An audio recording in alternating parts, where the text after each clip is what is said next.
Hi guys, welcome to PIXIENATORY. I'm Pixie and I'm a doll artist. In this video I want to show you how I will create a dragon girl character for my customer. This video will be with a big oopsie in the end, but I hope you will forgive me for my carelessness.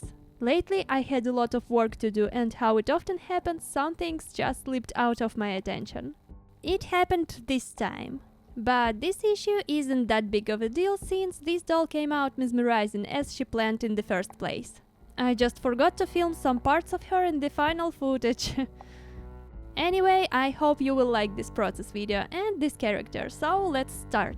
My customer had an overall idea about this character, so I even don't know her name. I think she will gain it when she sees her owner and will earn it then.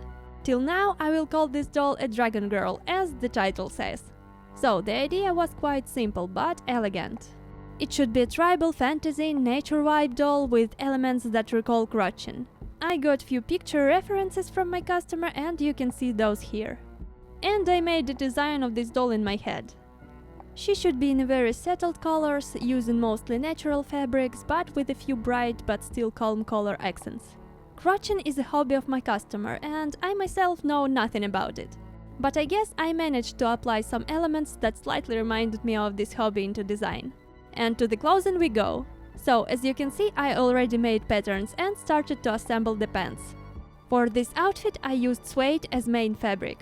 It will be in two colors, light and dark brown. Suede isn't the easiest fabric to work with, since it is dense and thick, so I'm working carefully, or my fingers would be poked. I already attached the legs of the pants to each other and now making waist and cuffs for them. The pants will be puffy and baggy. You can tell by seeing how much folds each of the legs is having. This effect looks good on thinner fabrics with more liquidy properties, if you can say that about fabric. With iron I press all seams to flatten them, and the pants are almost done. I will spend some time assembling them and we will go to the next element of the outfit.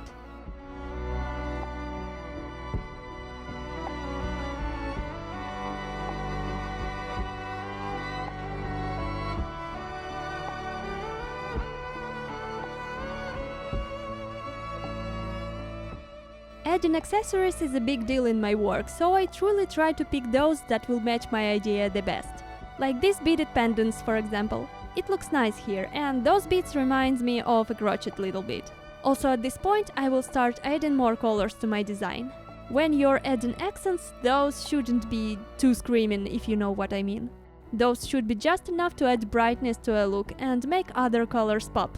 Like these metallic turquoise beads. And now I will make the rest of the outfit. Like these bracers and then the top. Both will be made out of darker shade of suede to add more contrast. So the look will be bright.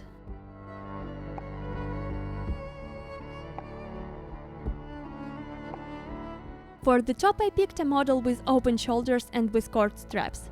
I'm swiftly sewing it all together. Then add velcro and put it on the doll.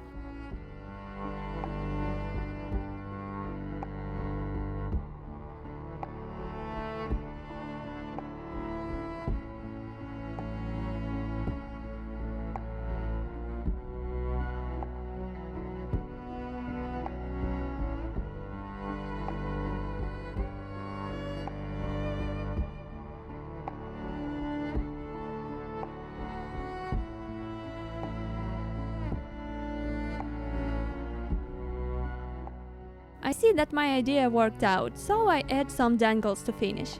Same to the gloves to unite all elements of the look.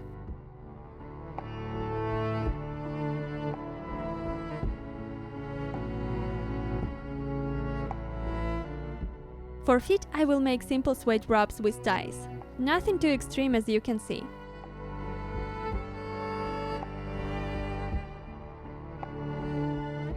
For the ties I sew up metallic rings where the cord will go.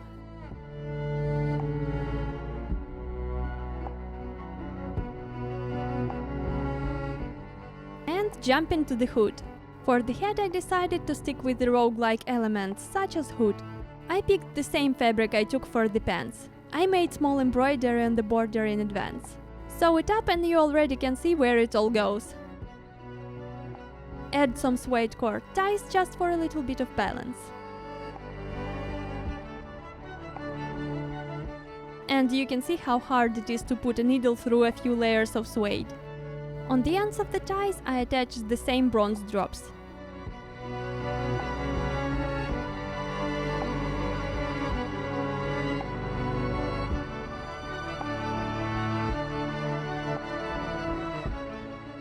It is still too plain for my liking, so I'm adding more turquoise beading to the border. One by one I sew up those little shinies.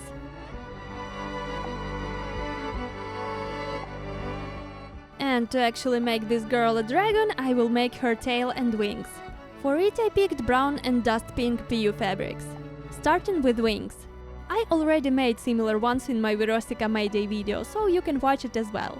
I'm starting with making the basic shape of the wings, attaching wiring and gluing those bases to a fabric. Then I just cut it out and that's pretty much it. Simple, but it works just great. The wire keeps wings in place and you can shape them as you like. I make a non-invasive holding system for my wings. And you also can see how I did it in my book fairy video, to have a better clue.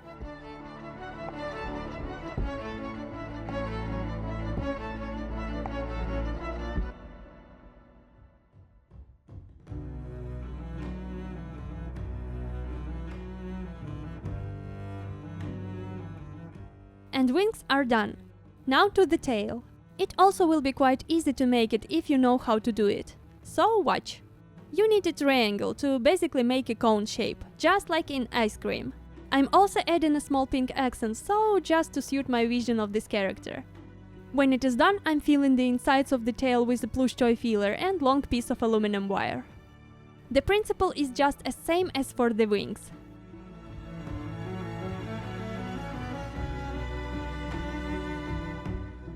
And sew up a round cup to the top to make it all stay inside the cone.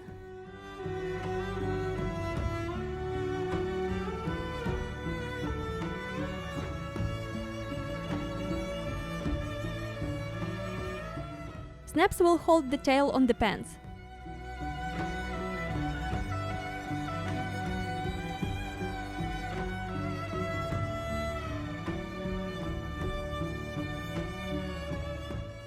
For a doll base, I took Lagoona Blue doll, and as you guessed it, it is a face-up part of this video. I had few options to choose from, and from the very beginning I was sure that destiny of a dragon girl will be granted to a Venus. But her green color was just too loud for this character, and it never actually matched the hair color. So I'm so very pleased I stick to Lagoona eventually. Also, Lagoona has sweet amphibian face features that also works perfectly with the Dragonborn race if you like. Her skin color also went perfectly with all the outfit elements I prepared, so win-win. You saw her hair, it is a light lavender color, so I will add those colors to her face, starting with her brows. Her eyes I decided to make brown, so they will fit her outfit colors, and I'm happy that I went with this color scheme. With darker brown pencil I will make all her sketch lines pop out, and that's how I'm doing it. Next, I will add blush into her face with pastels and brushes, and as before, there is not much to tell about the face-up process overall. I just do it intuitively. And important part of this process is not to overdo it. It was really fun making this doll. I waited for my opportunity to try to make a doll with a lizard tail, so here she is. And the big oopsie of this doll is that I totally forgot to film her wings and her beautiful tail on camera in the final footage. I was too tired and dumb then, so oh well. I still made a clumsy clip of her with wings and tail at the very end of this video, so you should stay if you want to see it on the doll. And since it is almost the end of this video, I want to thank my customer for trusting me with her project. I highly appreciate your patience and your support of my art. It means the world to me. I hope you will like your dragon girl when she will arrive to you. It was a great pleasure to make her. Thank you. And thank you, my viewers, for staying here with me today watching my little doll come into life. More doll videos are coming in the future, and I hope you will stay with me to see more of them. And it is the end for now. I hope you will like the final result. And see you in my next videos. Have a great day. Bye!